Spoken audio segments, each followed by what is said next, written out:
غزوہ احد کے موقع پر جب یہ خبر پھیل جاتی ہے کہ حضور علیہ السلام کا انتقال ہو گیا، حضور شہید کر دیے گئے، تو مدینۃ المنورہ میں ایک کوہرام مچ گیا، حتیٰ کہ عورتیں بے چین ہو گئیں، مضطرب ہو گئیں۔ تو ایک انصاری خاتون میدان احد کی طرف بھاگی، اس کا بھائی بھی جنگ میں شریک تھا، اس کا شوہر بھی شریک تھا، اس کا بیٹا بھی شریک تھا جنگ میں، اور اس کا والد بھی شریک تھا۔ یہ چاروں رشتے ہوتے ہیں، تو یہ چاروں کے چاروں شریک تھے اس جنگ میں۔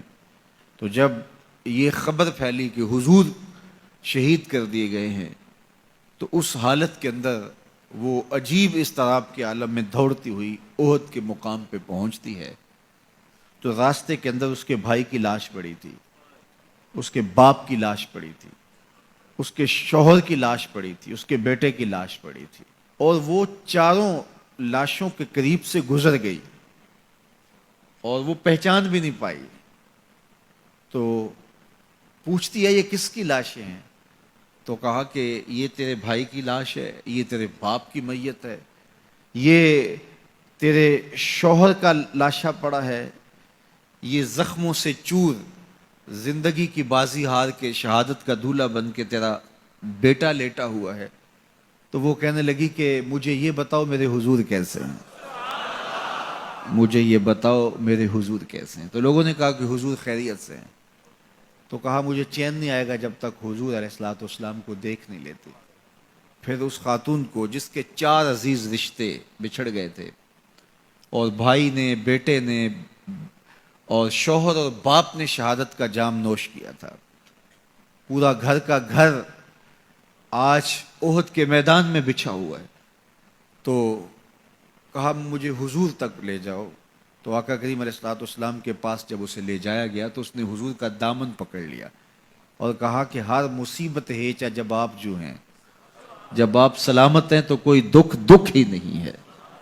تو ان کی یہ محبت اور ان کا یہ پیار دیکھنے کو نصیب ہوتا ہے، ورنہ ایسے مواقع پہ جب اتنے عزیز رشتے بچھڑ جائیں تو پھر اپنے جذبات پہ کون قابو رکھ پاتا ہے اور کون کسی کو یاد رکھتا ہے۔ لیکن ان کی محبت بڑھی ہوئی تھی ہر رشتے سے آگے، اور ہر عزیز، ہر رشتہ دار، کائنات کی ہر شے سے زیادہ وہ حضور علیہ السلام سے پیار کرتے تھے۔ نہ انہیں مال کی غرض تھی۔ حضور حکم کرتے ہیں تو ابو بکر صدیق رضی اللہ تعالیٰ عنہ سارا مال حضور کے قدموں میں ڈھیر کر دیتے ہیں، اولادیں حضور کے راہوں میں، حضور کے رستوں میں قربان کر دیتے ہیں، اور ہر دکھ جھیل کر کے بھی حضور علیہ الصلوۃ والسلام کی خیریت انہیں مطلوب ہے۔ اس کے لیے جو بھی قربانی دینا پڑے وہ اس کے لیے اپنے آپ کو آمادہ پاتے ہیں۔ تو یہ میرے حضور علیہ السلام کا پیار تھا، یہ حضور کی محبت تھی جو جیتے جاگتے انسانوں کے سینوں کے اندر موجود تھی۔ جیتے جاگتے انسان تو کسی سے پیار کرتے ہی کرتے ہیں، لیکن کائنات نے یہ منظر نہیں دیکھا ہوگا کہ جانور بھی کسی سے پیار کریں۔ حضور علیہ الصلوۃ والسلام کے گھر میں ایک پرندہ تھا۔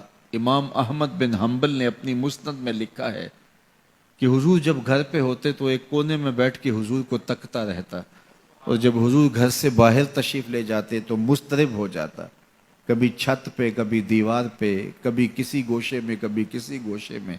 جب حضور دوبارہ گھر تشریف لاتے تو سکون سے ایک کونے میں بیٹھ کے حضور کو دیکھتا رہتا، اس کے دکھی دل کو قرار آ جاتا۔